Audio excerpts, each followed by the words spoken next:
যুদ্ধ যুদ্ধ ভাবের কথা শুনছিলাম, শত্রু খেলা আপনি বলছিলেন। আসলে আমরা এই শত্রু খেলা থেকে বের হয়ে এসে আইসিসিতে বিশ্বকাপে বাংলাদেশের অবস্থান বা পারফরমেন্স এগুলো আপনি কিভাবে দেখছেন? বিশেষ করে সম্প্রতি আমাদের প্রস্তুতিটাও নিশ্চয়ই খারাপ না। না দেখেন, সবচেয়ে বড় ব্যাপার হচ্ছে যে একটা বড় ইভেন্টের আগে যখন এরকম সিচুয়েশন থাকে, যখন আপনি জানেন না আপনার ভেন্যু কোনটা, আপনি জানেন না ওখানকার কন্ডিশন কি। লিটারেলি আপনি যদি শ্রীলঙ্কায় খেলতে যান এক রকমের কন্ডিশন, আপনি যদি কলকাতায় খেলতে যান আর এক রকমের কন্ডিশন, মুম্বাইয়ে খেলতে গেলে আর এক রকমের কন্ডিশন, কেরালা চেন্নাইতে আর এক রকমের কন্ডিশন। সো প্লেয়াররা তো এখনও দে ডোন্ট নো যে তারা আসলে ঠিক আর 2 সপ্তাহ পরে কোথায় গিয়ে ওয়ার্ল্ড কাপ খেলবে, এখনও বাংলাদেশের প্লেয়াররা জানে না। সো মাইন্ডসেট কীভাবে করে তৈরি হবে।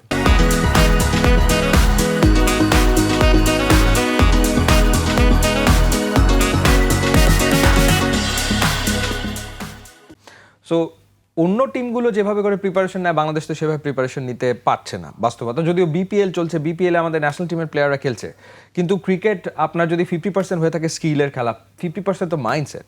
সো এই মাইন্ডসেটের ব্যাপারটা খুবই ইম্পর্টেন্ট, মানে মনোসংযোগের যে বিষয়টা, তো সেই জায়গাটাতে প্রিপারেশনটা আসলে কমপ্লিট হচ্ছে না। কারণ এটার প্রভাব যে পড়ে, এটা আপনি নাজমুল শান্ত, বাংলাদেশের সাবেক ক্যাপ্টেন, তিনি বলেই দিয়েছেন একটা প্রেস কনফারেন্সে, রাজশাহী ওয়ারিয়ার্সের হয়ে বিপিএলে খেলছেন, যে প্রত্যেকটা ওয়ার্ল্ড কাপের আগে এই ধরনের ঘটনা আসলে ঘটে।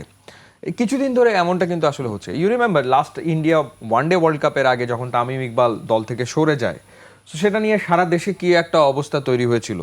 সাকিব এবং তামিম ইকবালের একটা যে মুখোমুখি সিচুয়েশন তৈরি হলো, এবং সেটা ডেফিনেটলি প্রভাব ওই ওয়ার্ল্ড কাপে পড়েছে, এবং ওই ওয়ার্ল্ড কাপে বাংলাদেশ ওয়ার্স্ট পারফর্ম করেছে, যাতা পারফরমেন্স ছিল বাংলাদেশের, এবং লিটারালি কনসেন্ট্রেট করা মুশকিল। সো এবারও দেখেন না, ওয়ার্ল্ড কাপের ঠিক আগে এরকম একটা সিচুয়েশন। সো সেই ক্ষেত্রে পারফর্ম করা মুশকিল। তারপরও যেহেতু আমাদের ক্রিকেটাররা প্রফেশনাল ক্রিকেটার, এবং গত বছরটা টি20 ফর্মেটে বাংলাদেশে ভালো গেছে, অনেকগুলো সিরিজ বাংলাদেশ জিতেছে, 5টা সিরিজ বাংলাদেশ লাস্ট ইয়ারে টি20তে জিতেছে। লিটন কুমার দাস তিনি মোটামুটি একটা স্কোয়াড করতে পেরেছেন যারা পারফর্ম করছে।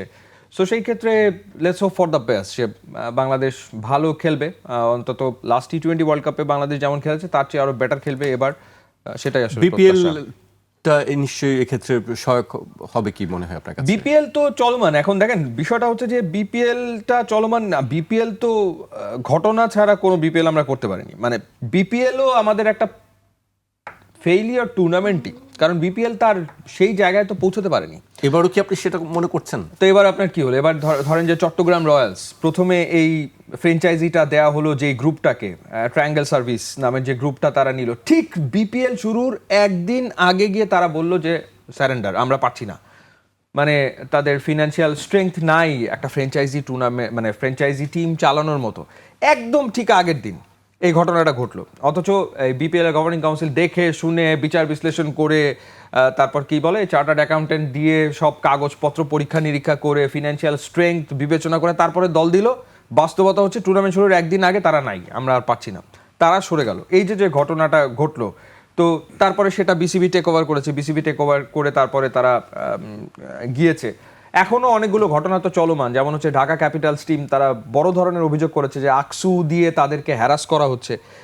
সেটা রংপুরের ম্যাচের আগেই এই ঘটনাটা হয়, অর্থাৎ তাদের দাবি, ঢাকা ক্যাপিটালসের দাবি হচ্ছে রংপুর রাইডার্স তারা হচ্ছে এক্সট্রা একটা তারা বেনিফিট বিসিবির কাছ থেকে পাচ্ছে।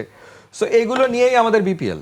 আর এটা মাঠের বাইরের বিষয়গুলো, মাঠের পারফরমেন্স কেমন দেখছেন, বা আমাদের যারা লোকাল যারা আছে তারা মাঠের পারফরমেন্সের ভিতরে কনসিস্টেন্সির অভাব দেখছি। কিছু প্লেয়ার যেরকম আপনি ধরেন আমাদের ইমন, পারভেজ হোসেন ইমন তো ফ্যান্টাস্টিক পারফর্ম করছে, দুর্দান্ত খেলছে।